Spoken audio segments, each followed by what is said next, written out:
കിഴക്കിൻ്റെ സൂര്യൻ അസ്തമിക്കാത്ത രാജ്യം എന്ന വിശേഷണമുള്ളത് ബ്രിട്ടനാണ്.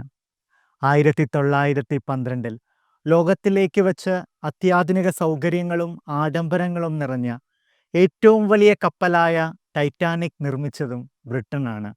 ജിംനേഷ്യം, സ്വിമ്മിംഗ് പൂൾ, ലൈബ്രറി, നവീകരിച്ച റെസ്റ്റോറൻറ്റ്, നവീന ആശയവിനിമയ സംവിധാനങ്ങൾ എന്നിവയൊക്കെയുള്ള ഒരു വിനോദ കപ്പൽ. ഒരിക്കലും മുങ്ങില്ല എന്ന ആത്മവിശ്വാസത്തിൽ ദൈവത്തെ പോലും മറന്നുകൊണ്ട് വേണ്ടത്ര ലൈഫ് ബോട്ടുകൾ എടുക്കാതെ യാത്ര പുറപ്പെട്ടു.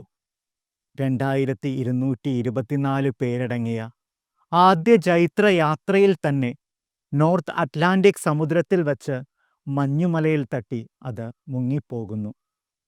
1500 പേരുടെ ദുരന്താന്ത്യമായി ആ സഞ്ചാരം അവസാനിക്കുന്നു.